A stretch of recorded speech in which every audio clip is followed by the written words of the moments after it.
Hello, it's me. Hi, how's it going? I should get, hold on. I should get some music for this. Get some music set up. So, I didn't create a slide for this because I literally just finished talking to Maelstrom about it just now in terms of doing this playthrough. Uh, and I have realized that. Is that working? Oh, there we go. It's very quiet. Let's turn that down a little bit. I really should get more peaceful music during this, shouldn't I?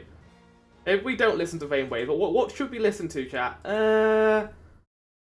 Calm Kirby music. Because Kirby music is known for being calm, of course. There we go. Empty head but tempty. Yeah, that's it. That's me most days, to be honest. So, yeah. This is Floral presents his year of 2023. Well, we're going to be going through all the games I played. We're going to be going through them in a ranked order from my least favourite to my favourites. I think there's about 46 games to get through in that list. There's a lot of games to get through. I've also got a category for games that didn't come out in 2023 that I played, which aren't ranked because I didn't feel like they should be ranked really. And I also want to go through Final Fantasy rankings because I thought that'd be good. So, without further ado, the first category. Not that way. I did what manga does, where it starts from the back of the book to the beginning. So we're starting at the end of the slideshow, and now we're going back through it. So yes, the first category, the end. Good show, everyone. Welcome in, Cyber. Yeah, that's it. That's the end. See you next time. Hope you all enjoyed. That was another Floor Every stream. I streamed once in 20 days. I'll see you guys next year. Goodbye, everyone. I hope you all enjoyed. No, hold on.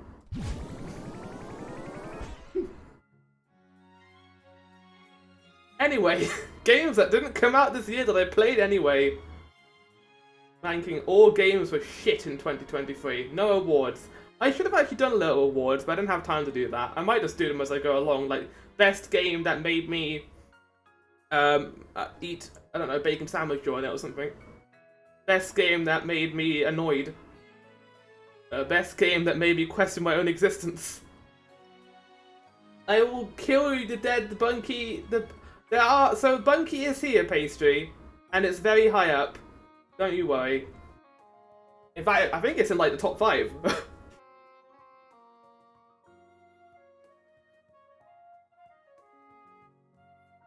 Right, so, Final Fantasy VII.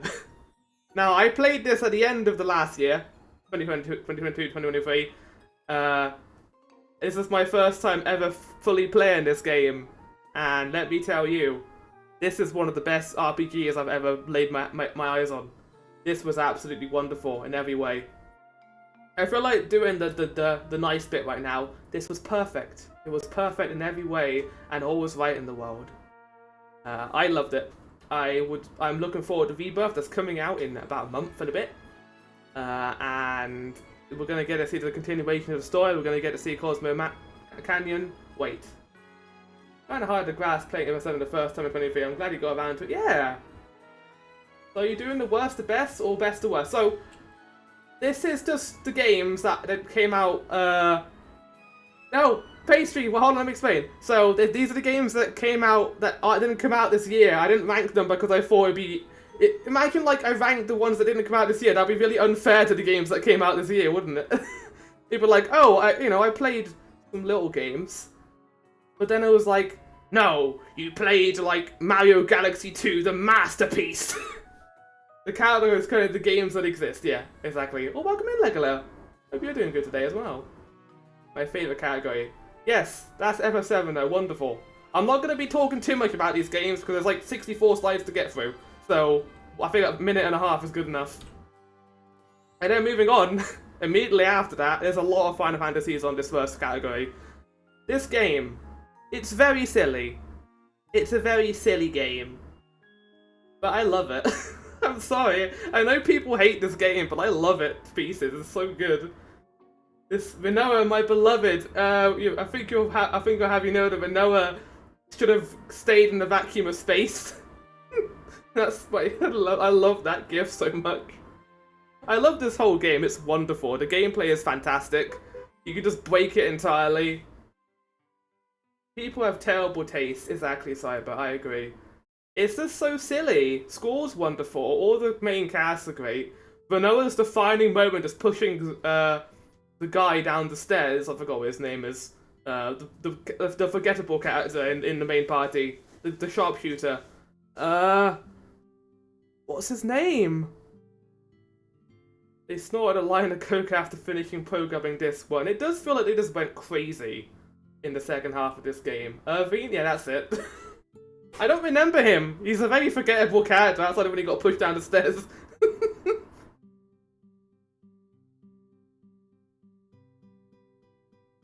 He is a cowboy. He's a cowboy. Anyway, moving on. FF10! This is another masterpiece. Actually, I actually don't think this is a masterpiece. This is a little bit of a controversial opinion, chat. But I do not like the music in this game. He likes girls, he has a gun. Does that make him a good character? And I may or not own a coat and hat just like his. Oh, wait, is he like your favorite character, Pastry? I'm sorry if he is. I didn't mean to. I didn't mean to be mean about him. Wait. I was just saying he was very forgettable. Right. 10 is wonderful, but the gameplay sucked. I'm sorry, I hate the gameplay in this game. The Seymour fights. They, like, drained years of my life. I don't, yeah. The story is good. The characters are wonderful. I especially love Yuna. Yuna might be my favorite female character in the series. I love Yuna. Yeah, I don't have much to say about 10. Blitzball sucks. Moving on. Now, this isn't technically a game, this is a mod, but I thought I would include it because it was quite interesting. Portal with RTX. It looked nice. It was very sharp. My PC couldn't handle it. Help. I liked it though. It was fun. It was nice to play Portal again with upscaled stuff and other certain things. Not really a whole lot else to say about it. It just looked nice. This is why I didn't rank these because it didn't feel like it was appropriate. Oh god. Now this is difficult for me because I stopped playing Final Fantasy after 8. I never got to 7 and 8 as my first time. It was 12. Oh, interesting. I think I'll be playing 12 at some point this year, so that'll be fun. Yeah, Pastry, you're right. Hello, 13. How are you doing? So my journey with this game is quite interesting because I went into it and I really liked the first few chapters, despite issues with the story and the progression. And then when I finished it, I think people who were there for that final stream, you were just watching a sad person just losing the will to live at the end of that game, desperately hoping the credits would appear. And then, like, I was like, it's alright afterwards. That has changed now. This is alongside 15 in terms of enjoyment. I did not like this game at all. I'm sorry, I know I went into this with hopes and aspirations, but I could not give a single flip-flop about anyone in 13, just gave up playing and watching. Yeah, exactly. Wow! And again, this game was a masterpiece for starters. I think I recommended Finn to play this game. Fog Factions. Maelstrom recommended this ages ago, and I wanted to do a little stream of it, and I thought, I'll play it. This is why I didn't rank it, Pastry, because I ranked it, this would be at number 1, and I feel like that would be unfair to the actual number 1. But yeah, this is wonderful. I love this stupid little game. It's very simple. This is a little maths game, but it's quite cool. I enjoy it. Highly recommend checking it out if you haven't played it before. Right, I put these 3 together because I don't want to have to talk about them individually, because they're all very similar. So Mega Man X, X2, and X3, I really like. I don't know if I like them more than the main series. I think I like X more than the main series, and X2 is good. In ranking, it actually goes from X to X2 to X3 in terms of best to worst. I thought that they revolutionized the gameplay for the SNES. The Mega Man series, when the original series tried to become SNES, it kind of failed. But this series is quite good at it.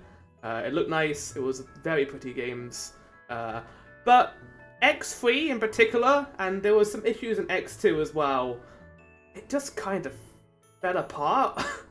I didn't hate X3, but I would rather play anything else, as Rob would say, because it was just boring. It was just, more than anything else, it was boring, it was frustrating.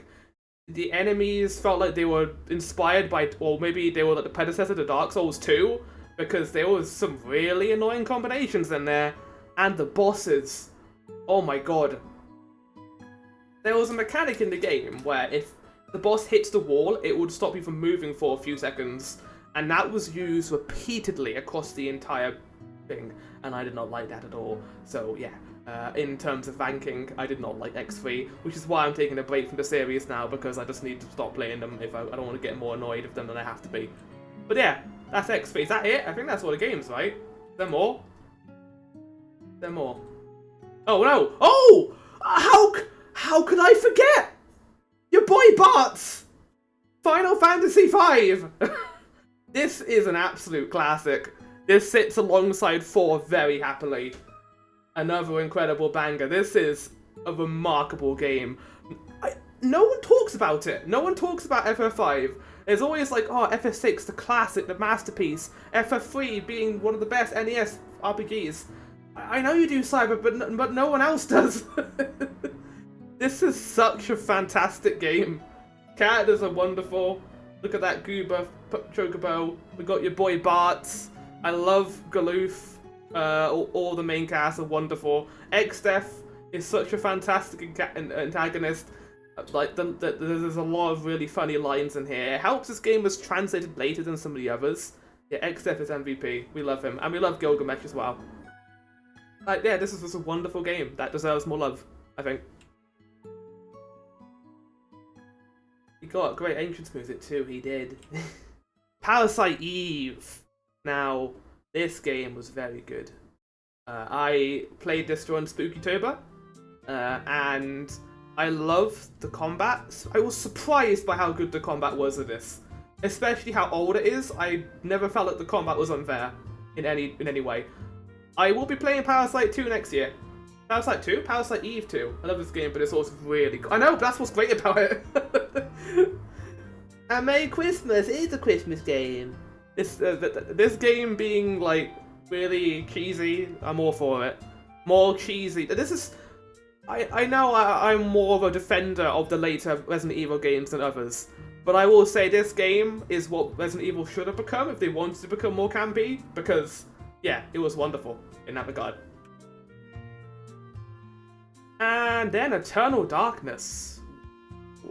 I love this game. I really do.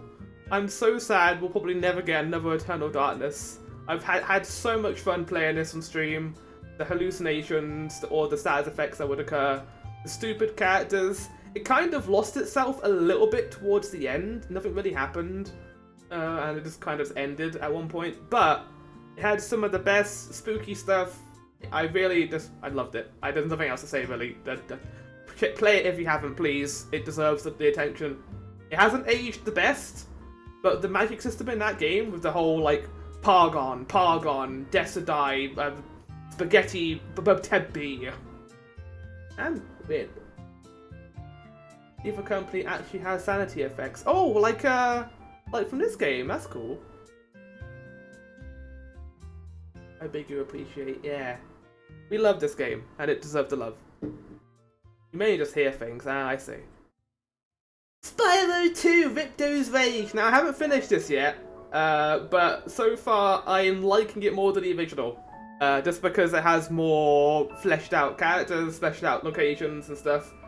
Yeah, we're at the main part of the stream, that's right, this was all just an incredibly long lead up to us playing Spyro 2, everyone. No, yeah, I don't really have anything else to say about it. It will appear on the next year's ranking if I do one. So it'll be there. Spoiler warning, this will be there. Right. That's it. Final Fantasy ranking so far. So I'm going to quickly go through this because I am doing a marathon. So chat, if you don't know, Floral is doing a marathon for all the mainline Final Fantasy games. And I've played through a fair bunch of them now. And we're going to be talking about them here very quickly. Not too long though, because I want to get into the main ranking. So, yeah, hello. Oh, I'm blocking out some of them. But yeah, that's what 13 is. So, from worst to best, 15 is absolute trash. I really don't like 15. I know people do, but I don't like it. Episode Ignis, Episode Gladiolus also are not good. Episode Prompt, Episode Arden are alright. Alright DLCs to the game. They're better than the main story at the very least. 11. I only played 11 for a little bit. And I liked it, but I think that was mainly because I was playing it with friendos. If I wasn't playing it with friendos, I don't think I would have liked it as much. 13?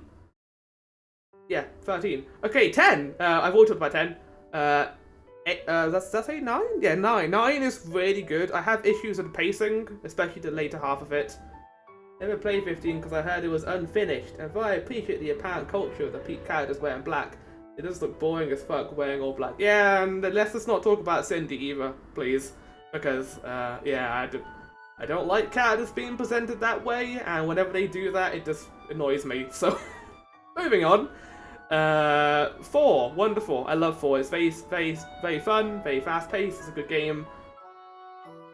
Garage McTits. Yeah, that's the character. That's her actual name, by the way. 16 I'm going to talk about later, but it isn't imperfect. That's important to note here. It's not a perfect game. It's great, but I wouldn't say it's one of the best Final Fantasies. 6, amazing. I'm not going to move 6 down, but I definitely think I enjoy 5 more than 6, which is very high praise considering how good 6 is. But yeah, I think I like it more. I think I like 5 more. I think 5 is my favourite SNES Final Fantasy game. Yeah, 14. I mean, it's got to be up there. Come on, literally my life game.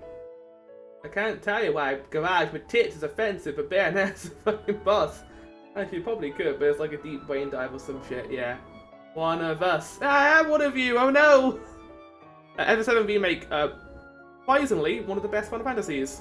I think, in my opinion, anyway. It's like people say, "Oh, it's no match to the original." I think it's as good. Right, but in terms of where we're going to be going next after this chat, after I finish Remake, I'm playing through Remake right now, we're then going to be playing Rebirth, the sequel, with Cosmo Canyon, the Gold Saucer, and other such delights from the original. I'm looking forward to that immensely. 12? 12... I hope 12 is good, because if it isn't, that's going to be painful, because that's going to be a long game. 10-2. I like how with 10-2 and 13-2, I put them both together, because whenever I talk about it with some of the people in the Discord, they're always like, I don't know, I'm interested to see how Flower thinks about 10-2 and 13-2, because people regard 13-2 as one of the best Final Fantasies, and people regard 10-2 as, oh, Flower may either really like this or really hate this. So we'll see what happens when we get to that. Then we're going to be playing 1, then 3, and then 13 returns. 13 returns? Lightning returns. As the penultimate game, and then finally the worst Final Fantasy game in the series apparently is Final Fantasy 2. We'll be playing that last. That's the plan though. We've gone through a fair lot of them. Like we haven't got many left. We've got like 8 left. That's still going to put people about 2 years. But yeah, FF12 is coming up soon. Man, it's about clearing power. I haven't played 15 yet, but I believe the issue with the guy who tits is literally about titillating the cat. Yeah, literally. Yeah. It's just about them over-sexualizing her, which I just don't like. I can't say I don't even know what the fuck FF2 is. It's apparently really bad. Like, really bad. Anyway, now... Now on to the actual big part. Ranking of games that came out in 2023 that are based on really loose scripted parameters who don't really add anything to anything. It's just for fun! Just for fun. Right, you ready? because we've got a lot to get through. So if you don't know how I rank games, we'll go back for a second. It follows this metric. So it goes from bleh to meh to alright to booping to perfect. Most games are going to go into booping or alright because I didn't play bad games. Imagine playing bad games. Imagine playing bad games in 2023. Who would do that, huh? Huh? Anyway, let's continue. So we have got some meh games to go through first. What kind of dumb idiot would do that? I feel like you played more Bloober Team games than I did this year, Pastry.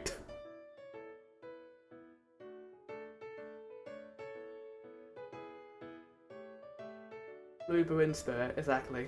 So, starting on 46, my least favourite game that I played in 2023, that came out in 2023, is Atomic Heart. I was ready for this game. I was really looking forward to it. And then it came out, and I slowly lost the will to live while playing it. It's so boring. It looks great. I want this game to be good when it came out, because it looked like Bioshock, different Bioshock. And then I played it, and I realised, oh, this isn't good. We can just sit here and be, oh, it's got all these wacky visuals, and it's crazy! That doesn't make a game good, it just makes the game kind of weird. So yeah. I don't have much else to say about Atomic Heart, just don't play it. It's on Game Pass, but don't play it. That's my review, don't play it. So I played this, technically I played this last year, but I didn't count it in my last recap, so I'm putting it here. I don't like comedy. I think that's a good way to start this. I like comedy. Comedy is good. I think comedy works well in games. But I am not the sort of person who likes listening to 50,000 jokes a second. I hate fun. Exactly. No, I hate fun. This game's fun. I will give you that. But I couldn't get over the voiceover. And it is very much a breath edge situation. Remember that game, that Spaceman game, with the computer talking like 50 miles per hour? And it's just joke after joke after joke after joke. And yeah, maybe some of the jokes hit, but about 90% of them don't. So yeah. It's just not my cup of tea. I played this and I just didn't enjoy it. I'm sure many people do. Like how over the years, Borderlands have been kind of great to me. It was done in... I remember when I don't know if it was you streaming that Pastry, but I got given shit for hating Claptrap. And I was like, people like him? I thought he was purposely annoying.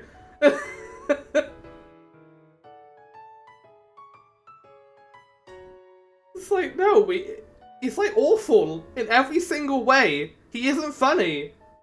I'm sorry, the Claptrap cult members apparently that exist. It was on the board and that was an absolute dime. I did enjoy your playthrough of that Pastry, that was good. But the newest stuff is like, okay, I get it, you're funny, yeah, exactly. But yeah, and then of course the guy who was involved in this game ended up being a kind of an awful person, so that also tracks as well. I like Claptrap and then I pity him kind of way. I pity his existence, that's definitely true. Right, okay.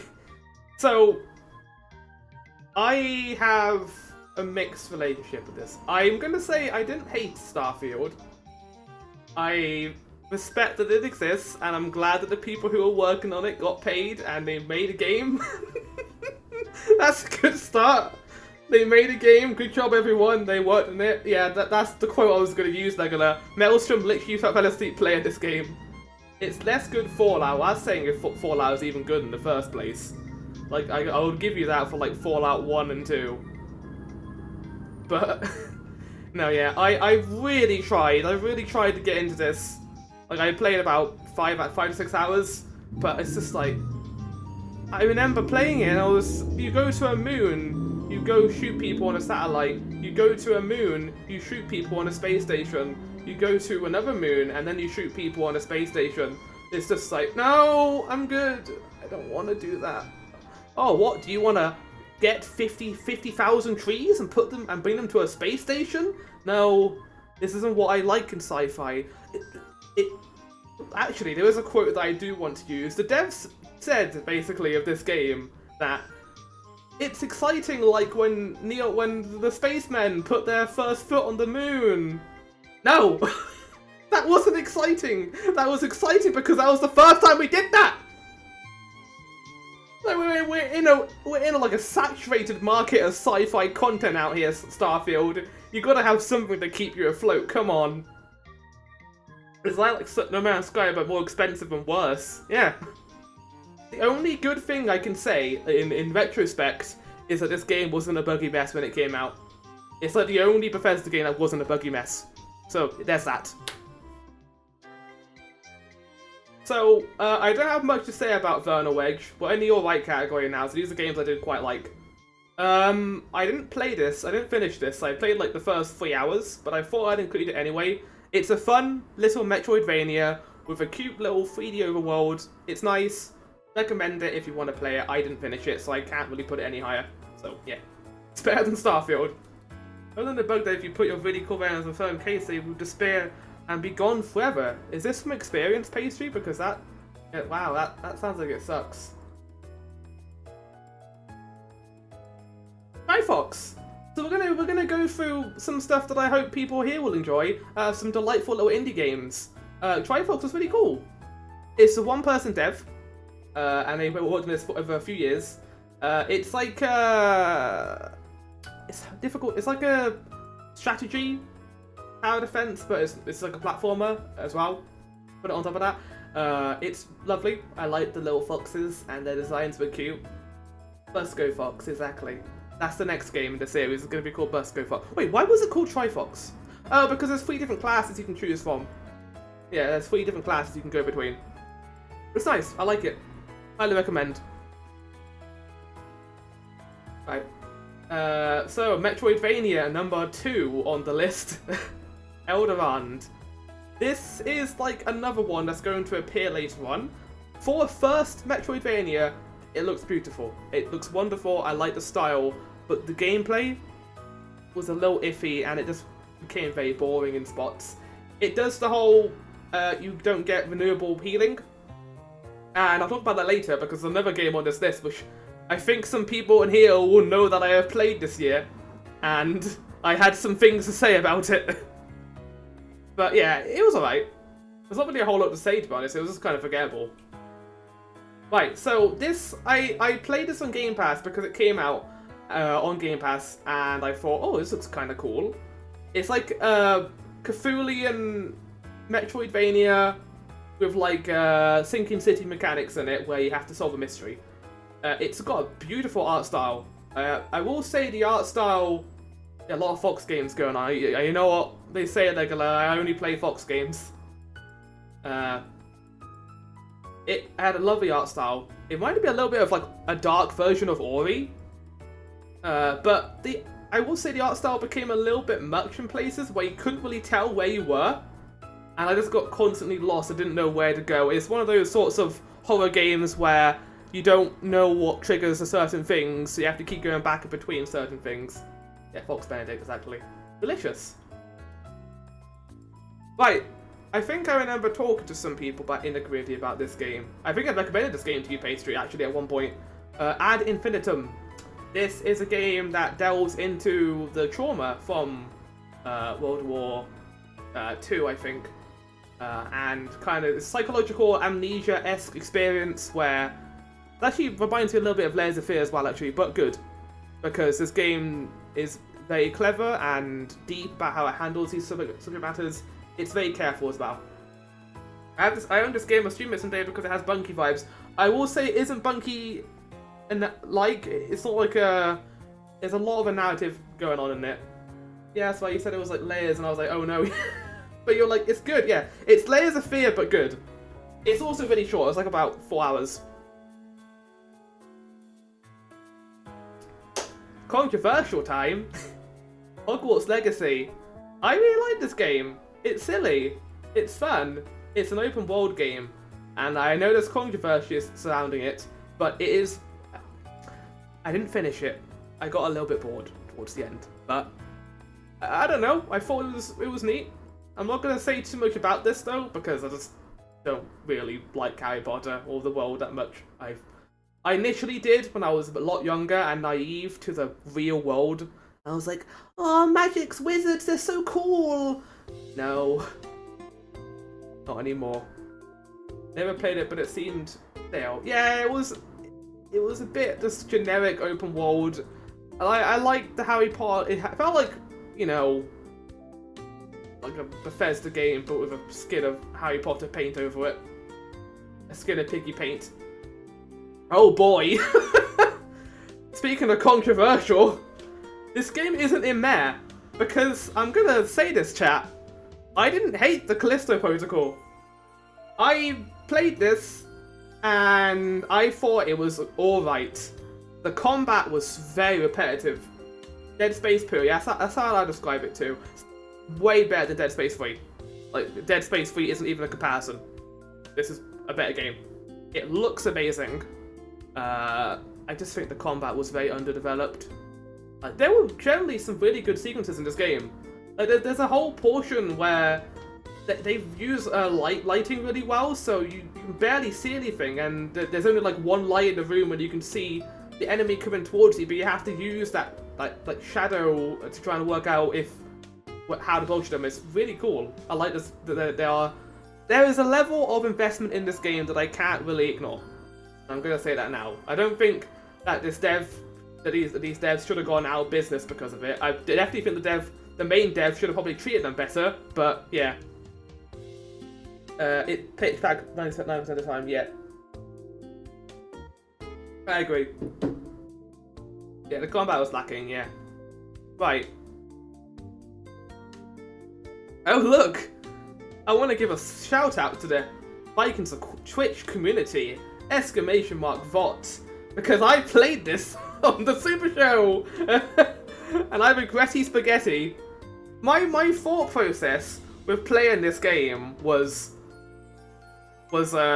we'd have 6 people in, so we'd be able to work it out together, and it just ended up being wait, is that a real thing or not? We just ended up gaslighting each other.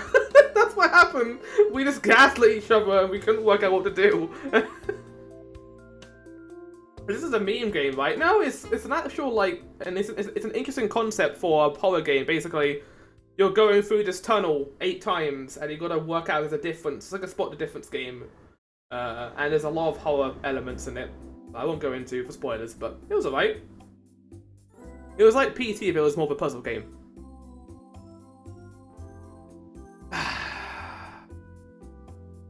You find out. So, you like Portal? Because this game likes Portal. And I went into it really interested in the concept. I think the whole idea of you take a picture and it becomes reality is a really fun idea. And I don't know how they did it. It was interesting. But the first hour of this game was absolute hell with the voiceover. I mentioned before that I don't like cocky voiceover and just trying to be funny constantly. So the fact that there was a person talking over it, I just didn't like. I did the Vine Source thing where I just muted them at the end because I was just, no, I'm good. I don't need this. And the other big issue I have is the game just kind of ended. Like, they were starting to, like, really become interesting with the mechanics, but then it just ends. I just don't know who likes that shit and why devs keep implementing it more and more. Yeah, I don't... Like, who asked for it? Who wants the quirky main character to go, oh, I can take pictures of my mind? Oh, yeah, just fucking... I'll have a drink. A non-spicy drink, by the way. I'm just drinking some Pepsi. Well, moving on. Oh lord, oh lord. Oh lord! Lords of the Fallen! I really like this game.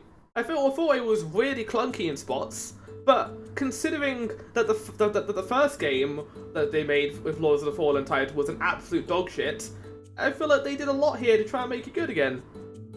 Should they have used the same name? Probably not. But, you know, it's Dark Souls meets kind of jank. It's not terrible. I definitely will say if you're playing it, maybe play it with a grain of salt, because this game is buggy, and it will hate your existence. I remember I was streaming this in Discord several times, and I was just, like, losing my mind. This, and another game that came out, almost broke me. So yeah. Nothing halfway through, by the way. Shout out to my homeboy Gordon Freeman. He knows how to be the best protagonist. Yeah, because he just shuts the fuck up and he just... Oh, so that's a fun fact. I mentioned to you Half-Life Alyx Pastry, the VR game. And you'd think, oh no, Alex is quite a quirky character. That means she's going to talk a lot, right? No! Valve know exactly how to use her. And she is quirky, but she's quirky in a fun way. Is that... but yeah.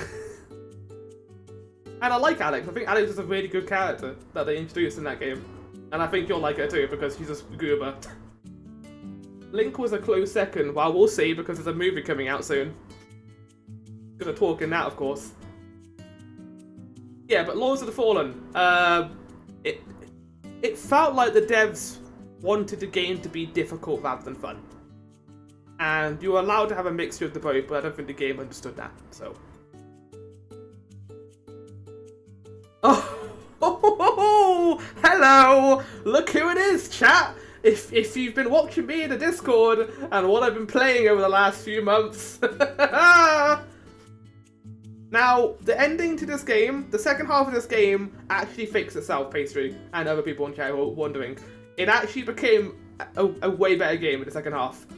But it is still a clunky mess in terms of a Metroidvania. Look, making a Metroidvania is hard, but I shouldn't, end up in a situation where I literally am soft-locked because I don't have the ability to dash. You found a dev skip by accident. Yeah, I did!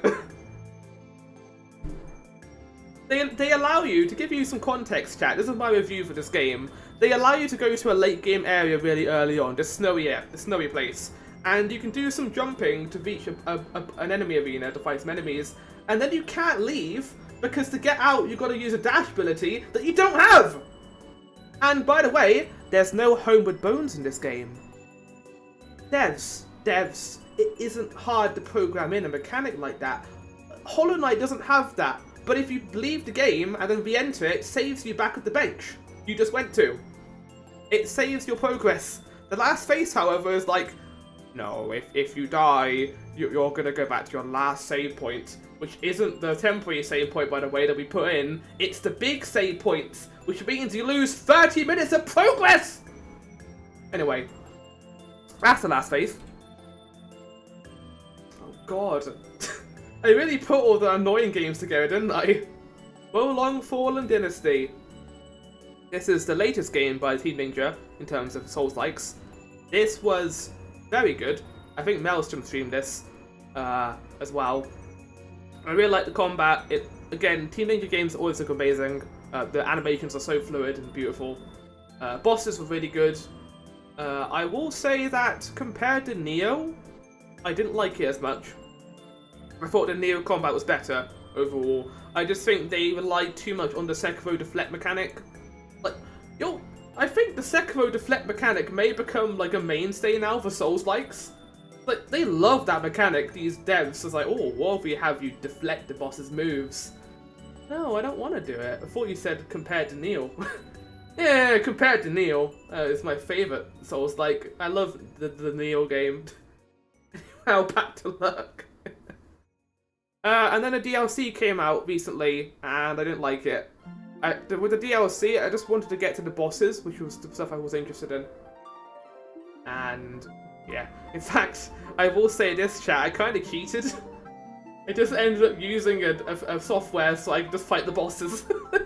Because I didn't care about the locations at all, or the story, really. And then this game also had the worst final DLC boss I've ever seen in the game. Oh, I didn't mention this before. Not really a spoiler. I mean, it is a spoiler. It's spoilers for Lords of the Fallen, the final boss. It's generally the worst Souls-like final boss I've ever seen. I'm not going to go into details, but basically, you know ads, and you know the Deacons of the Deep from Dark Souls 3? It's that. That's the entire fight. Right, anyway, onwards. Immortals of Avian? I played this on a whim because I liked the art style and it looked like different Bioshock. Will I say that it is a good game? Yes. I think it's a perfectly acceptable game, but the issue is that EA is not happy with that They can't have the game cannot be alright, because if the game's alright, that means it's not going to sell well, and this game unfortunately did not sell well, which means that this dev is now gone out of business, which sucks because it's a new IP, which I always encourage. Is this your rating of games you played? Oh yes, I love a good rating. Yeah, exactly. I've already gone through a bunch, but we've got like 30 left. Welcome in, Morbo. Hope you are doing good today. Oh, this is delightful Kirby music. I'm looking for something to play, waiting for the top 10. Yeah, no, we're gonna get to it, don't you worry. Right, we're on to Boopin. Theatre Rhythm. Final bar line. This is the Final Fantasy Theatre Rhythm game. I love it. It's unfair to rank this against some of the others because it's so different. And I want to point this out again, this ranking is just for fun. This is not a proper metric as to how you should rank stuff. I just like doing this because I'm stupid. I'm silly. I put a roof box on Mrs. Mordo's car today. Blows sad trumpet. Oh. A roof box? What was the lowest rated? They should have stopped at Starfield. Atomic Heart, Morbo. By the way, I hope you guys enjoyed the presentation. It's very simple, but this is how I tend to rank stuff. Atomic Fart, more like, exactly. Lunacid! Now, I played this during Extra Life because, well, I don't know, I wasn't someone playing it during Extra Life, but I played this while the Vault was doing Extra Life because I wanted the game on in the background. Last year I did Jump King. We are booping. We're in the booping category. That game was a mega disappointment. Yeah, no, Atomic Heart was not good at all. Lunacid was it was good. I will say I don't like Kingsfield games. I don't like dungeon crawlers like that. They're cool, but I just kind of lose interest. It worked because I was also watching the Extra Life, which was very entertaining. But I wouldn't play this game on a whim, like as a stream, because I just don't think it. I just wouldn't be engaged with it enough. And then the ending, I really did not like how they handled the final boss. But in terms of this dev who made Lost in Vivo, which I want to play at some point because I love the art style in this game. I want to play Lost in Vivo at some point. Why break up the stream? Number 28, Cocoon. The controversial best debut indie game from last year. And I wanted to mention that because I think this is a controversy that not many people know about, and it shouldn't be a controversy at all. Basically, the lead of this game, the lead developer, worked on Inside and Limbo, and he made a whole new team to make this one. And I think that does count as a debut indie because everyone else on the team is new, and it's not like this is a continued game like Ori or something else. Cocoon was wonderful. I liked it. It was a very simple puzzle game that worked well for its concept, and unlike Viewfinder, the game knew to shut up. I like the fact there was no talking in it. That was a nice way of doing visual storytelling. Speaking of visual storytelling, Jusant. This is a game I streamed, in fact. It was a very small, not indie because it's made by Don't Nod, but it is, I would say, a second party game. Basically, you're climbing a mountain. It's like 3D Celeste. It's fun. It was delightful, really adorable, and I love the art style. It's a short and sweet experience, as small games like this should be. Did not overstay its welcome at all. The story of a lonesome rant. Just rant, yeah.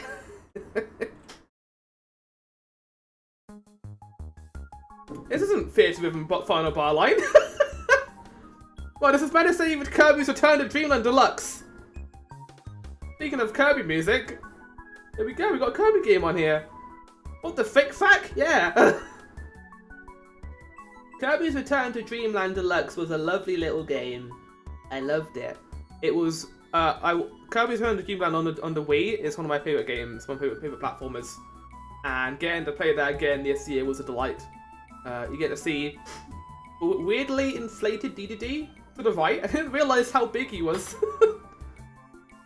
But yeah, I also enjoyed the Magalore side adventure, which ended up being a little bit of a roguelike, where you were recovering abilities and doing leveling up. It was a cool idea, And I'm glad that Mangalore got a happy ending in the end, because that's like, when I was younger, that was like one of the biggest plot twists, and it really made me sad. It wasn't like an actual betrayal. I was like, no! I like Mangalore! And he's evil? What the hell? Like one of the first time I've ever been heartbroken in a Kirby game. Ghost Runner 2! I don't think I talked about this at all, because I love the first Ghost Runner. This is like delightful, fast-paced action, beatbot, just lots of shooting and running. You can go in time with the music as well. I love this game. It's a great adaptation from the first one. The first one was really good, but this definitely goes further than before. It develops the world. Some of the levels in this are really big and expansive. It harkens back to like the Half-Life days, where the levels are just these massive open areas where you can run around and do stuff in certain orders. And I love that about this. I highly recommend it. I know Legole, you wanted to see top 10, but now in top 25, even like everything in Boopin, I would highly recommend. This game is wonderful. Music is also really good. Super Mario RPG. There it is. This is a remake of a game that I didn't finish when I was much younger. I think I played like up to Booster's Tower, then I stopped. This is wonderful. Wonderful little remake. I am counting remakes in this list, by the way, because they are their own games, and this is apparently made by the team of Dragon Quest. Which is nice. Wonderful. We love Gina, we love Mallow. The story is very simple, but it works. The combat's, again, pretty simple, but it works. And, oh my god, Yoko Shimomura's remake soundtrack is incredible. I love how she redid these songs. Yoko Shimomura is one of my favourite composers ever. So getting to hear more of her music was amazing. But that's it. System Shock. Didn't you play this game, Pastry, or who was it? Who was playing this game? Because this is wonderful. I played this a lot on the Discord.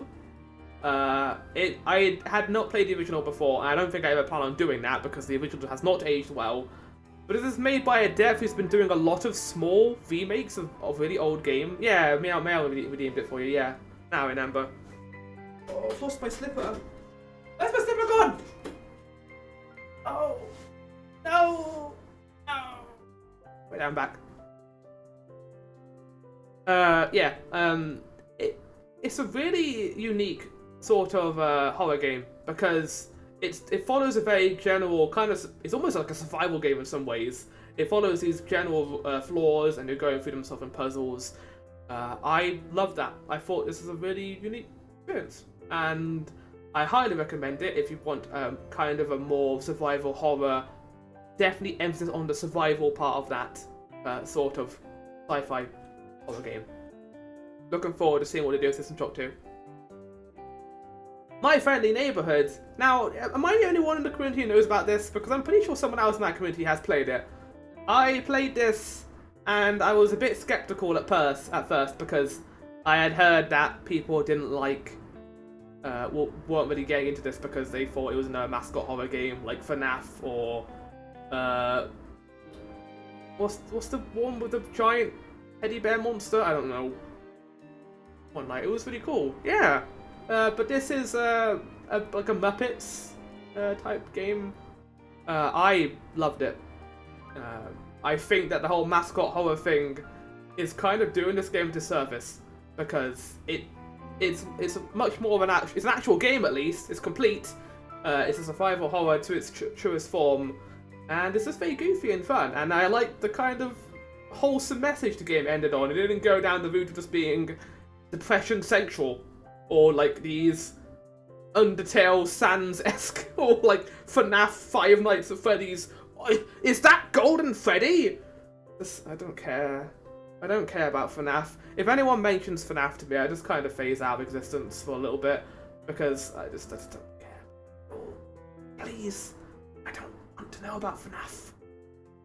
Never on my to-do list. This one's good from what I played. Yeah, it was wonderful. Uh-oh. Now, this is going to be a bit controversial, I think, because many people would put Armored Core 6 in their top 5.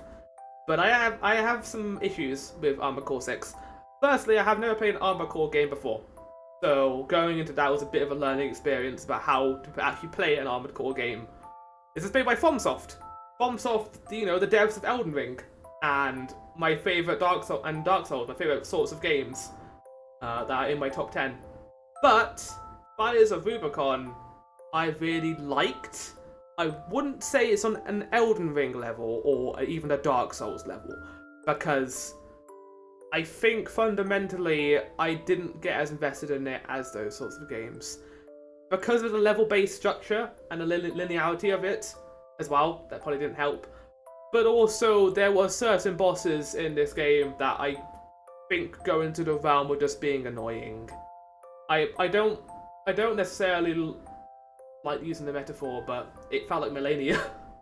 It felt like Melania has done a bad thing to FromSoft.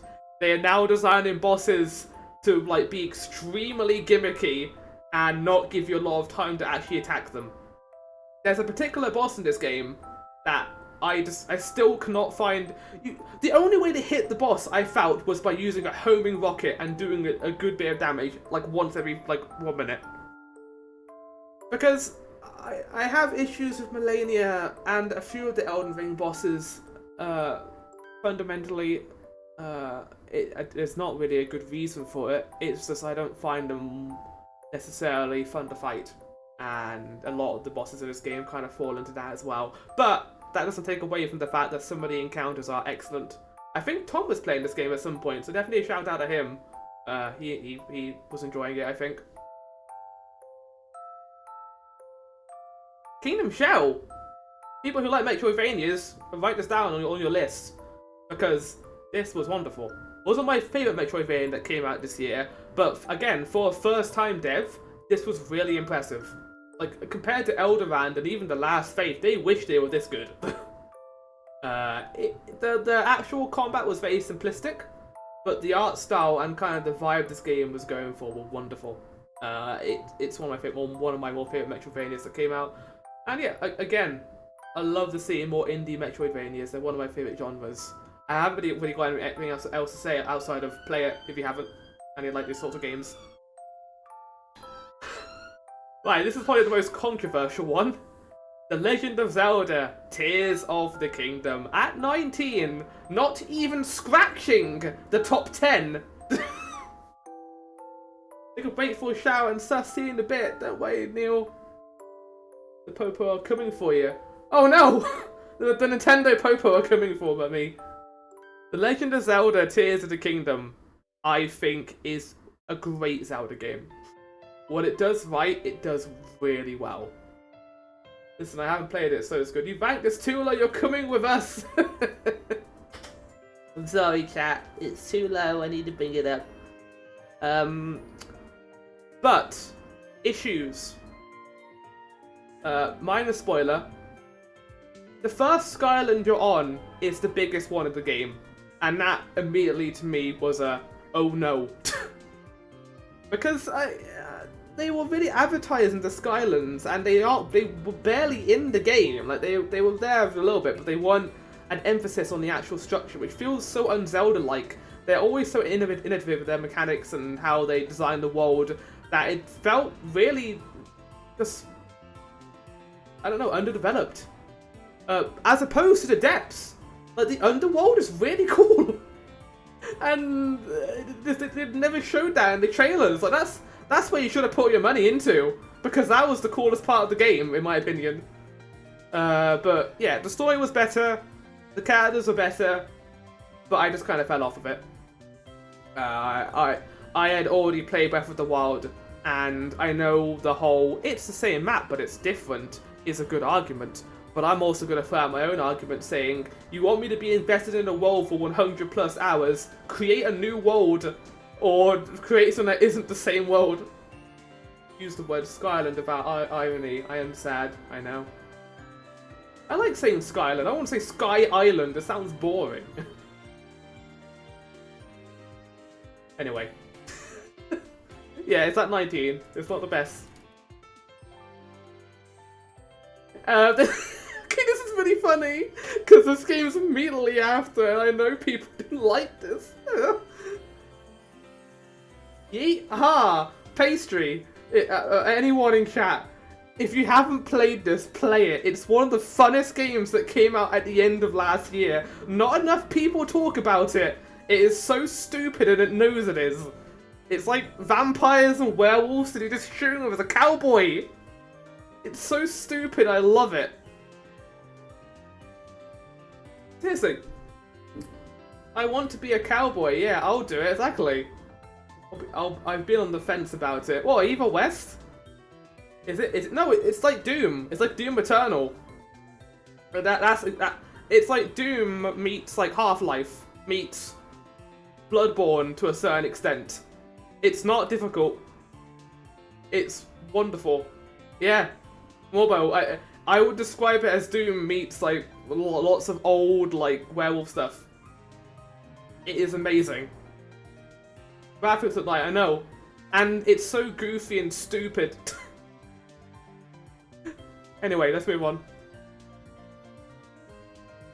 It's on my wish list. Maybe I'll grab it later. Yeah, that was the intent of this advertisement. It was to show people some games that came out last year that they may not have seen. There's a new stream for me, thanks. Yeah, I know. I thought it'd be right up your alley. More like my to-do list, yeah. Dead Space! Dead Space Remake! Wonderful. Absolutely wonderful. They knocked us out of the park. I know Paige, you started streaming this recently. I love how this looks. I'm so happy that this exists. And it kind of went into the same ballpark as me with Resident Evil 4, where I was like, it doesn't need a remake. But I like the fact that they changed stuff. They actually add some new things. I like the fact that they got Isaac's VA back. And he actually gets to play the main character now instead of just being a nameless voice. That was cool. Moving on. Right. This is like the very underrated game that I don't think anyone on this in this chat will know about. Rusted Moss. Oh, Rusted Moon? No, not Rusted Moon. Rusted Moss. Oh no, I spelled it wrong. No. Oh. Rusted Moss. I'm going to get you on this game, chat. Ready? So, you know, kind of like the Feywilds and fairy kind of culture and traditions. This game heavily leans into those sorts of story elements, and it's kind of a world where there's this derelict, post-apocalyptic kind of dystopian view of fairy society and other story elements. And it's a Metroidvania, it's 2D Metroidvania, it's pixel art, and it has a very interesting physics engine with like using a rope and just flying all over the place. But going shopping, BustedMoonIndie.com! Oh boy, my favourite place. No wonder we don't know about Busted Moon. John Longsword as Busted Moon, exactly. Oh no, I fucked up. Busted Moss though. Yeah, it's like a fairy tale, fairies, Metroidvania. Really good story, surprisingly good, and the physics engine is amazing. Busted Moss, yes, Legola. It's on Steam. The dev is really cool. I actually had a chat with the dev at one point, just basically saying this game's amazing. Please make more. This is not the game that I have actively been talking with the dev about though. That comes later. So yeah, Busted Moss. Play it if you haven't, if you like Metroidvanias, of course. Small Saga. This is a game that not many people will know about, and I'm going to tell you guys about right now. It's very familiar after the last one. This is delightful. You know Super Mario RPG? You know, like old traditional RPGs like Breath of Fire, for example? This is that. It's kind of a dark look at rodent culture, running around in small cities with these giant creatures. Like they use pocket knives and they call them god weapons, and then the actual humans are called gods in this world. It's just so charming, despite that it can get very gruesome in spots. It's such a delightful little time, and I love it. It's wonderful in every way. That's an amazing team I moved back in the day of called Mice and Mazes. I mean Morbo, that's basically what a game is. If you like that, that's basically what it is. I haven't finished it yet though, I'm still playing it. Cats and dragons, etc. Pins of APS, yeah! Oh no, you're saying, okay, hold on. No, yeah. Okay, I understand Morbo. Yeah, that's basically what this is. It's such a cool idea, and it's also pretty short from what I've heard. What's the inward explanation for them constantly falling from map traps? So, they call the mouse traps in this world thunder snares, and basically only the intelligent mice are able to work out that they're actually traps. But I don't want to go into spoilers, but just for 5 seconds, I'll tell you guys when you guys can come back on. I don't know how I'll do that. I guess I'll disappear. But basically, the first hour of the game, the main character gets trapped in one of these traps, and the only way to escape before the human captures them is by cutting off their own tail. It's like hardcore as hell. And it's amazing. I love this game. What is the real life equivalent of a mouse tail that humans keep falling for? Probably NFTs.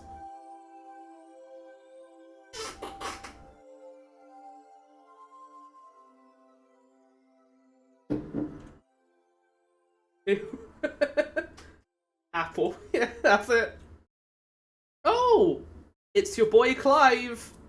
Final Fantasy 16.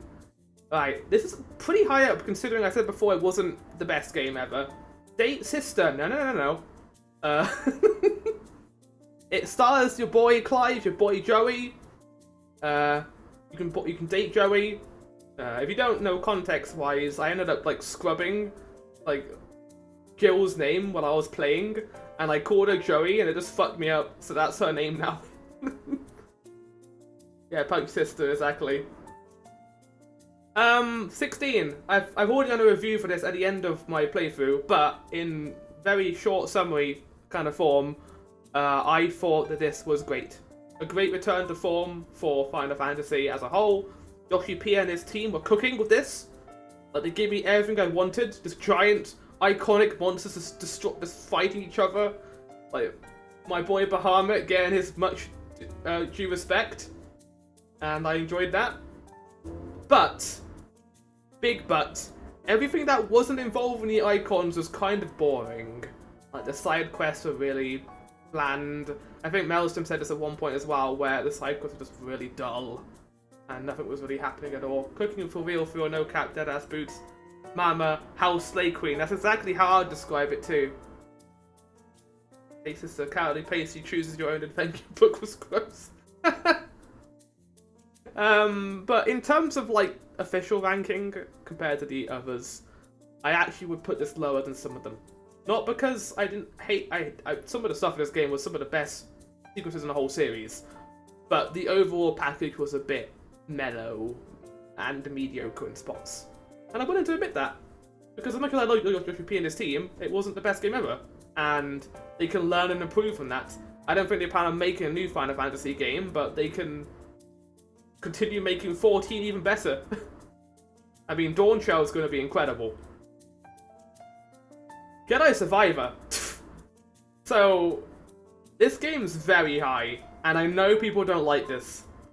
It's higher than 16, which is something. It's higher than Tears of the Kingdom. I mean, that's the big one, isn't it? Like, you like this buggy EA mess more than Tears of the Kingdom? I'll tell you one reason why I like this more. I am a massive Star Wars freak. I love Star Wars. EA game this high? Yeah, sorry. I love Star Wars. I know people have issues with it, but I just like stupid Jedi wizards fighting each other with lightsaber swords. It's like a series that has always been close to my heart, and I will say I've enjoyed more recent content than a lot of other people, and that includes this game. Respawn are actually a pretty cool dev, and they don't deserve to be thrashed under the EA banner just because the company is shit. Like, Respawn do a great job with their games, even if they are a bit buggy in spots. I think that despite the bugs, Jedi Survivor is better than Fallen Order in almost every way. It was an EA game with no having seconds in Souls game. I'm like, I'm good at. Yeah, it's true. No, not by the second part, but the first part more, definitely.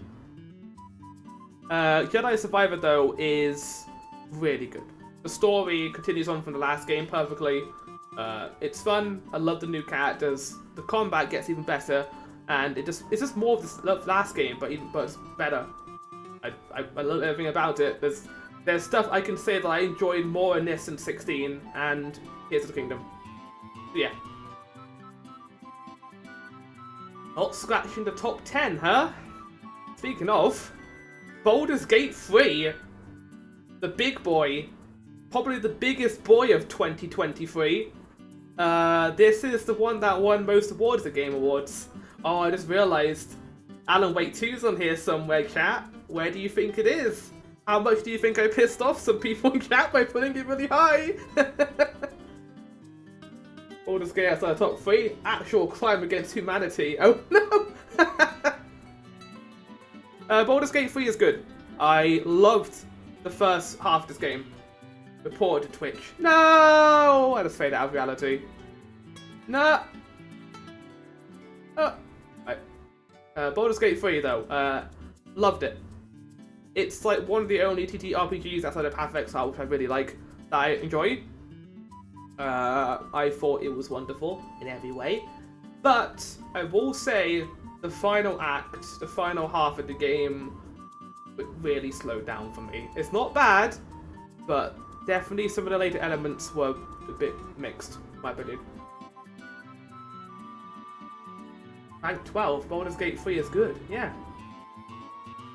We're not at, like, the masterpiece territory yet. But, yeah, there's not a whole lot else I can say about really going into spoilers. I love the characters.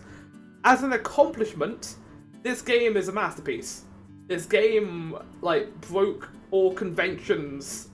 And I'm glad that it finally showed these higher-ups that, oh, you can make a good game. Just gotta put the time into it. You don't need to make Starfield. We've been going on good categories since like 30 Morbo. This chart's going to tier S+. We have been in the movement territory for a very long time. I think we're going to be going into perfect soon though. Undertale Yellow, so this is for people who like Undertale and Deltarune. I'm going to quickly like flush through this one because I know this isn't everyone's cup of tea. But Undertale Yellow is a prequel to Undertale. It is made by a very small team that grew over time. It was made over 7 years. This is a absolute love letter to the series. Basically follows one of the other kids who fell down into the underground. More like Underfail, exactly. Got him. I played this very recently. In fact, I'm still going through it right now. But it's just more Undertale in my opinion, which is a massive accomplishment, considering how well written that game is and how good the music and everything, outside of the graphics. But that's what this game does well. It actually fixes the graphics and kind of employs a lot of things they did in Deltarune a little bit, where they made the pixel art really nice. Again, this is not made by the actual team. This game's free, by the way. It's an entirely free game. It's about 12 to 16 hours long.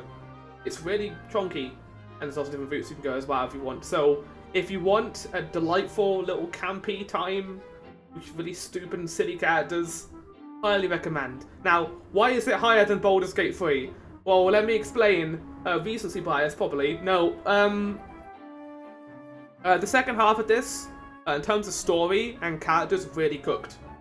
Cowboy child, exactly. You play a cowboy kid with a gun, like an actual gun. The second half of this game really cooked with its story, and I think that leveled it higher than Baldur's Gate 3 for me. I'm also just a giant fan of these sorts of games. Like, these games came out at a time where I needed them, and I will always be attached to whatever Toby Fox works on, or Undertale, or other such things in this media. Elf boy. Elf boy. Calf child. God damn it. Oh my god, it's Ashley and Leon! Wow, he's got a chicken in a bag next to him. Resident Evil 4, everyone. Remake. This was chef's kiss. Time for the hard-hitting games to be judged, not like we haven't judged you up to this point. It's true. Tears of the Kingdom, I'll never hear it down. Resident Evil 4 Remake was one of the best remakes I've ever played. And considering how high regard I hold the original, that was a very hard accomplishment for me, I think. I'm also counting Separate Ways in this, which I don't think was as good as remake, but I'm glad they were able to get all the elements they didn't have in the remake into that one. Like some of the missing bosses and certain locations that weren't there, but were in the original. They really fleshed out Ashley. They made her really likable. Same with Leon. I don't really have any complaints outside of the island being a little bit long towards the end, but that's it. I think sitting in top 10 is where it deserves to be. Right, I think we are now in the perfect category, maybe. Know that I'm leaning back in my chair, crossing my arms and staring at the games that come up that isn't Alan Wake 2. Exactly. Oh! Okay, we're not in perfect yet. Still in Boopin. Oh my god, we've been here so long. Chained Echoes. This is the best indie outside of one. This is the best indie RPG I've played in the last 5 years. Chained Echoes is made by a single person. I want to preface that while talking about this. This is made by one man. And it's a long RPG with an excellent story, music, characters, combat. I didn't get to finish it because other things came out, but I did finish watching a playthrough of it. And if you love old RPGs, play this. It is a love letter. More like lamed geckos. Got 'em. Alright, that's it for the stream, everyone. I hope you all enjoy. We'll see you next time. It's time to raid. Whoa! Cars, calm down! Oh, don't hurt yourself. That was a dangerous stretch. I was present for this stretch. That car was so loud it broke my noise gate. Right, are we imperfect now? No, okay, right.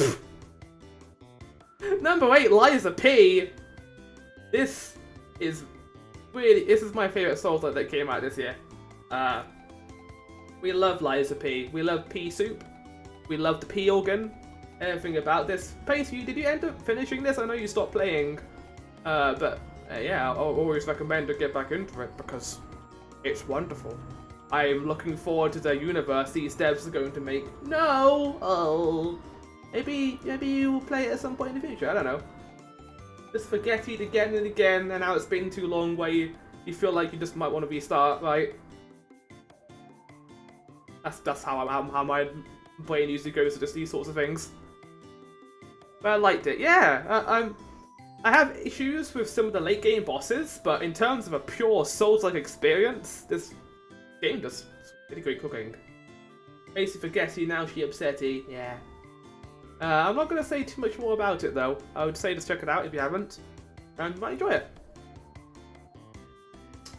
Oh boy! Hello there, my sweet summer child. The game that Rob said I would rather play. It's not that I hate it. It's just I'd rather play anything else. Alan Wake 2 is amazing. It is such a great game. It isn't in the top 5, so some people can celebrate.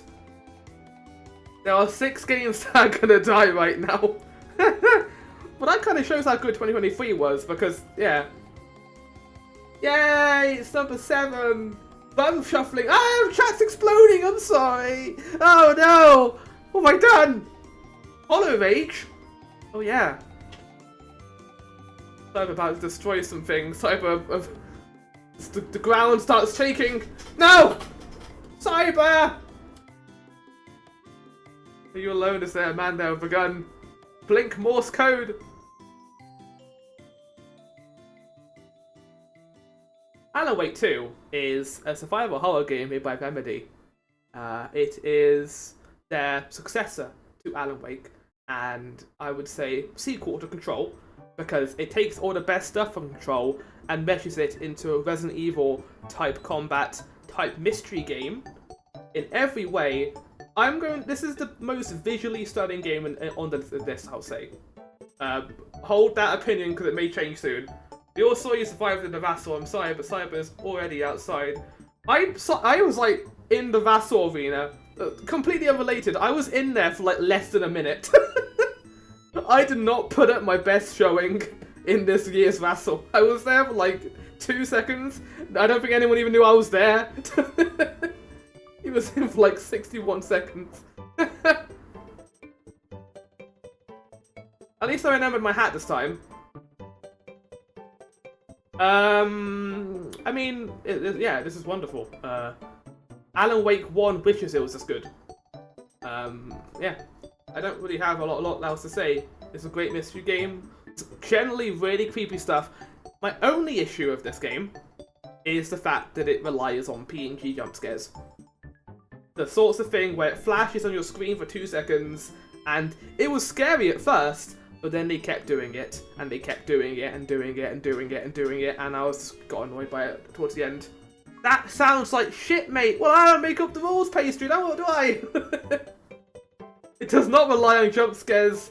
What are you talking about? Sorry, but it does. It doesn't. I wouldn't say it relies on them, but I don't know why they even have them in there. The game's already scary enough. Right, that's enough about Alan Wake 2 because the entire ground is shaking.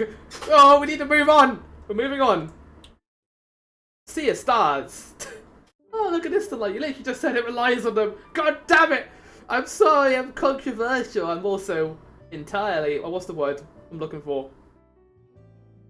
We're going, Cyber. Right, now that we've all calmed down. Sea of Stars. You like Chrono Trigger? Because this game is as Chrono Trigger too. It is a remarkable little indie RPG that is better than Alan Wake 2. Made by the people who made Messenger, which I thought was wonderful. This is their love letter to the series of RPGs, and I'm going to throw this out there. It's one of my favorite RPGs ever made. More like sheer poops, sulks. I'm just glad Alan Wake 2 made the top 10. But no, yeah, Sea of Stars, wonderful. Retro-inspired turn-based RPG. Chef's kiss. Wonderful in every way. It was perfect. Exactly the way it was. At number 5, we are now in the masterpiece territory. We're in these games are almost flawless in every single way. I like to point out we're still in the good category. We're now no longer in the good category. We're now in the perfect category. It's a massive jump up in quality. I gotta know. You're That's right. We've worked out my origin. I'm the little alien from FF8. Super Mario Bros. Wonder. At number 5 is beautiful. I went into this a little bit trepidatious because the last times we've had a new Soup game in terms of 2D platformers, it was very mediocre. It wasn't that great. But then this little game came out, and it definitely took the word innovation to heart because every single level was different. I think the biggest criticism of the new Soup games is the fact that I wonder how you can sleep at night. Pretty peacefully, actually. Yeah, no, the thing about the new Soup games is that they aren't innovative, and then this game's like, no, I'm just gonna be incredibly innovative. We'll have to sleep. I'm not sleeping much longer. No. Oh no, I fucked up. I can hear someone approach. It's like that GIF where it shows the kilometers going down, and it says someone is approaching your location. Cyber is approaching my location to maybe change it, so Alan Wake is at number 1. Wonderful. I love it. But yeah, criticism, Nintendo took that to heart, and yeah, I can't think of any level in this game that is the same. They're all different. Yeah, that's that. I think in terms of a perfect 2D platformer, this is quite good. Insert gif of Nick Frost loading shotgun, shame. Yeah. Bunky! Wow! I'd say Alan Wake 2 was the best horror game because Amnesia the Bunky is the best horror game. Yay! This game is wonderful. I like how it says Amnesia the Bunk because I'm just blocking out the bunker part. I love Amnesia the Bunk. This is... I've always been a fan of the Amnesia series, and I've always said that people should give Fictional more credit for their horror influence. Now, Amnesia Rebirth was not great. It was a bit of a downgrade from Fictional's usual works like Soma or Dark Descent. But then this little game came out, and it was like, oh no, we can still make incredible games. Rebirth was a snooze. Near as good as Bunky, partly because it doesn't jump. I hope you use that against me forever now, just like different Bioshock. Cyber, please, you'll kill me. It doesn't rely on jump scares. If we ever get Pastry to play that game, I want to see their reaction to that mechanic, because I didn't like it. Bunky doesn't have jump scares either, only actual... Well, it just definitely has jump scares, because, I mean, I remember watching you play this Pastry, and, like, outside of the medical bills for my ears, it was a great playthrough to watch, and I enjoyed you being scared of the giant meat Kit Kat monster. I'm recording MFX my streams to address this heresy. No, do you want a clean effect? Morba, I'll give you one, right? I'll turn the music off so you get one. Hold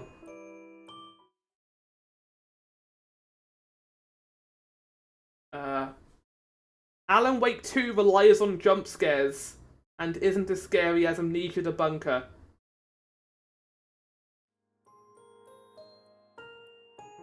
There you go.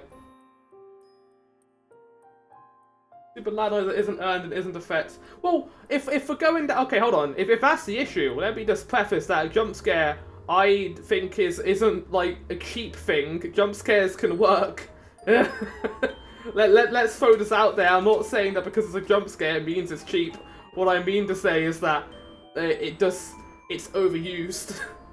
For the record, by the way, I think Bungie is a fantastic game. It's easy top 10 material. It's like just like Alan Wake 2 is top 10 material.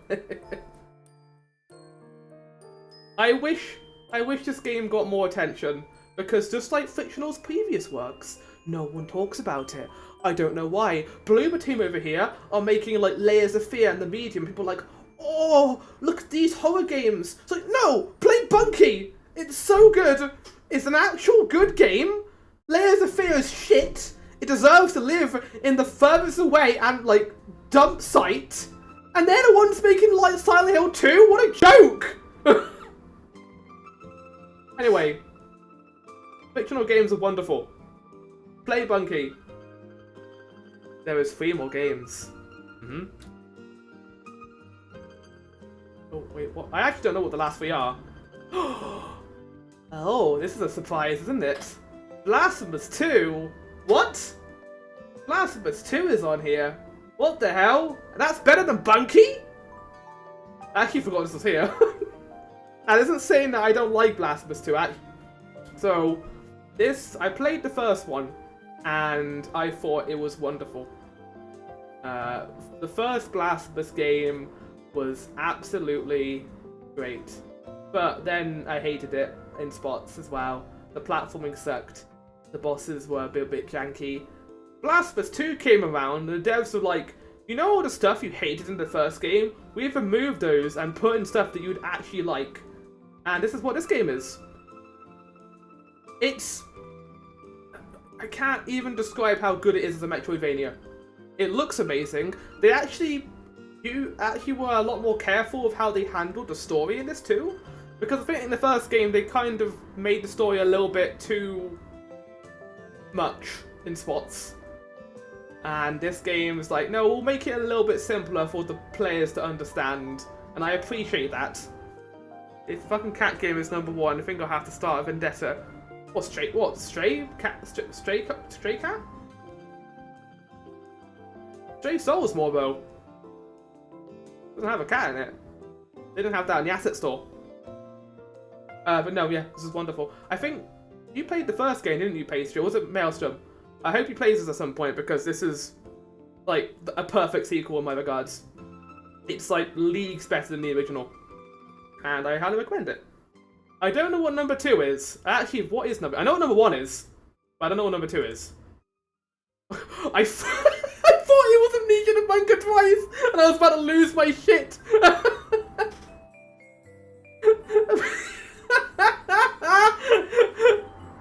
Alan Wake 2 is at 7. Bunky's on here twice. Hyper Rush. Hyper Rush is number 2. This game is one of the funnest games that came out in 2023, and it's incredible. The base list. I appreciate the check that you sent me, Pastry, so I would make this list tailor-made for you.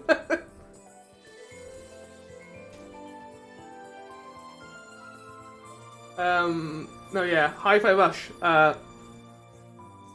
This game is wonderful, and I'm glad it actually got some attention during the Game Awards, because this is made by the Evil Within devs. I want to point that out, because I don't think enough people know that. This is made by the same people who made Evil Within 1 and 2. And it's so different. Do you not know that, Pastry? This is made by Tango Works. It might have been a different team, but it has references to Evil Within in it. It has Sebastian. Number 1 game is Alan Wake's Bunky Adventure 3. Yeah, that's it. Number 1 is just Amisha the Bunker again. But no, this harkens back to an era in games where they were just made for fun. Like a music-driven, really colourful, beautiful game. Excellent story, excellent characters. Well, very simplistic story, I would say. Not excellent, but simplistic, works. It is about as much of a game as a game can be. Alan Wake 2 plays Bunky would be entirely in universe, and I would be on that so quick. Yeah. Imagine just Alan just speaking over it. Like, I walked down the darkly lit hallway, and I pulled the flashlight. It started to click. Like the dark recesses of my own heart. No, I hate him! Okay, before we get into number 1, I feel like number 1 deserves a little bit of prep. And I actually want to know what you guys think. Jokes aside, I want you guys to try and work out what number 1 is. Because it came out very recently, and it has stolen my life in a good way. Not in a way where it's like completely, I've become obsessive over it. Lethal Company. Ooh,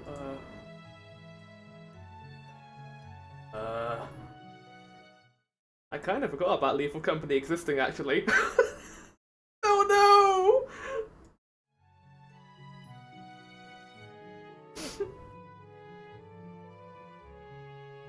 Remake the list! Well, okay, well, if I was to put it on the list, I would probably put it, like, here? Like here, probably? Oh yeah, like 11. Bump Alan Wake to 10th, put Bunky on the list 2 more times, and add Lethal Company. If you send me more money, Pastry, I'll do that. Alright, you haven't finished the list. This is your chance of redemption. Start anew. Be born again in the light. This is Alan Wake in every category. Right. Jokes aside about Lethal Company, it isn't that. So yeah, more preface as to what this game is. So I played it at the end of December, where I was enjoying Christmas with the family, and no game this year really like shifted my expectations and shifted my perspective of games as games like Hollow Knight or Outer Wilds or Celeste. Like, those 3 games have like changed my life in terms of how I view the world and certain things. And that's a very cheesy thing to say, but this is like the cheesy portion of the stream where I'm gonna be like, oh, this game like actually got me in my soul and meshed around with it a little bit. Because to a lot of people, games are just that, they're just games. But I play them for a little bit more sometimes, and I think number 1 hit me with that in the right way, in a way that no game this year had done. In fact, it not only did that, it also led me to making some changes in my own life. Like, doing some more stuff in real life, doing more real life activities, talking to more people about certain projects, even getting back into some music composition. And I even got the pleasure of actually talking to the dev about this. And I'll have you know that the best game of 2023 in Flower's eye, in Flora's eye, is Alan Wake 2. No. Jokes aside, the best game of 20. I'm actually going to stop because I know chat's going to react to that. I want the actual build-up to be genuine and not piss people off. Cut the stream! Cut it! It's perfect now! Right. The best game of 2023 in my eyes is a little game called In Stars and Time. This... I had never heard of this game until November. And it's very much in the same line of a Deltarune or an Undertale, where it's not going to be a cup of tea for everyone. Not everyone's going to... Yeah, this is... I had to create a new category for this, and I decided to call it New Life, because that's what this game did to me. It changed my life. In a good way. Trying to get people to play this game is difficult, because it does a thing called ludonarrative. Ludonarrative is a sort of gameplay trick where... Well, ludonarrative is usually used as a complaint, because it's usually where the game's story does not mesh well with the gameplay. Like, the two elements are contrasting with each other and just breaking apart. But this game does that in a way where it's purposeful. And I can't really go into too much details because it will spoil the game. And it will ruin the experience of people, and I don't want that. But I will say, I will generally explain what the game is about. It's an RPG where you start the journey at the end of a journey. You play as a character, this lovely little, adorable little blobber on the screen, and you enter the final dungeon with your party, and the second you get in there, you get basically immediately killed, and it initiates a time loop. This game is a time loop game, and it does such a clever deconstruction of the time loop concept in a way where it focuses more on the emotional elements of it and the psychology. Adorable little Morbo, adorable little Blorbo, not a Morbo. Oh, I remember now. This is a loop ranking? Exactly. This is a loop game. I love time loops. Outer Wilds being one of my favourites. I think that... yeah, this is wonderful. So, in terms of what I was saying before about actually talking to the dev, so immediately after playing this game, I talked to the dev about it, and we had a little chat about the mechanics and stuff. And yeah, I was mentioning to Maelstrom that I now work on a wiki. I'm helping develop the wiki for this, and I'm also talking about some projects with them. So yeah, I feel like it's unfair not to put this game at number 1, because not only is it a masterpiece, I also now know the dev. So yeah, there's that element of it. I see you are invested into it. Yes, immensely so. It's the state where I wish I could have been as invested in it as, say, a Hollow Knight or even an Outer Wilds. But those two games, I was at a state in my life where I couldn't really do that. But now that I have the ability, the skills to do that, I thought, wow, I might as well get invested in a narrative like this. So yeah, huge shout out to this game. Haven't played it. It's on Steam. It's about £15, but it's worth every penny. Just be aware that the game you're going to be getting into is heavily focused on the story and the characters, and it does things to the gameplay that will be frustrating, but it's purposeful. And that's it. That was the list. I hope you all enjoyed the ranking. Now the issue is that I was going to raid Maelstrom. And we're only an hour and a half into this stream. I don't know what to do with the rest of the stream. I mean, I don't, yeah, what do we do? I could raid. Say sorry to Cyber for an hour. I can't because he's coming here. He's currently in the midst of traveling. He's gonna come here and make me change the list. Should we create like the base list? I'm shocked and disappointed as ranking this based on entirely different to be based on your subjective preferences. Exactly. I can't believe this. I can't believe that this thing here. Whoa! I can't believe this thing here turned out to be correct.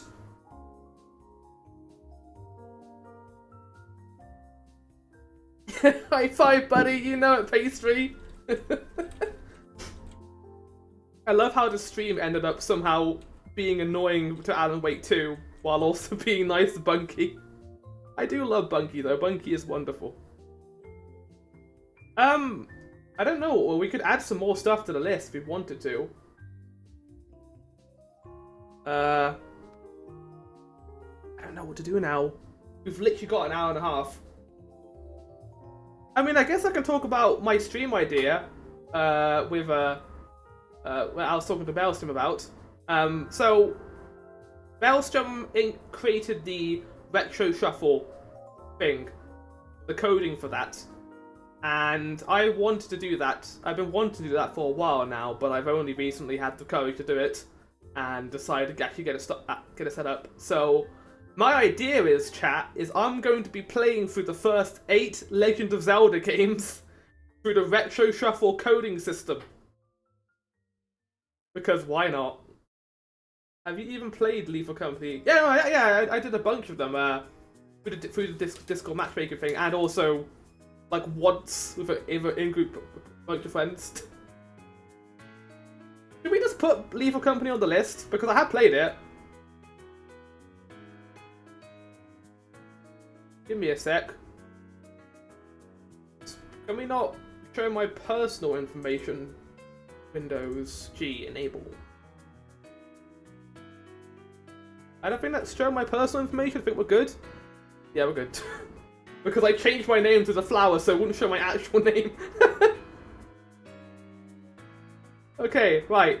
How about we get rid of this up here so we don't have to worry about that at all. Ah! So, if we're going through this then, let's add Lethal Company, shall we? So, let's create a little figure for Lethal Company. I am surprised Lethal Company isn't on my list, actually.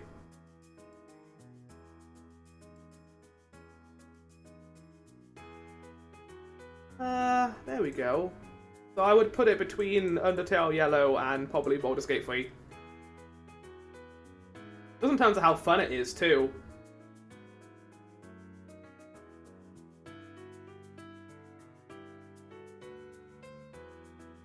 What other games came out this year, chat, that should go on the list? Because I haven't played them yet. Should I just, like, grab all the shit games that came out, too?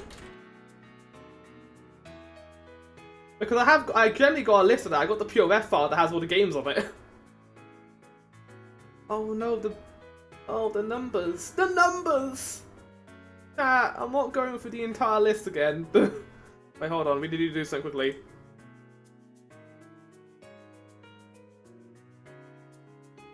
Bunky. Bunky. Bunky. There we go. Perfect. That's just...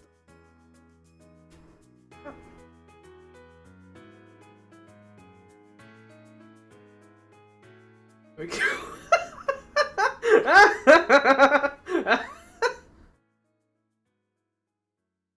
Let's change the background as well. No, I feel terrible. He's like, for fuck's sake, Flower. I feel you have a death wish at this point. Yeah, you know what? That's just it.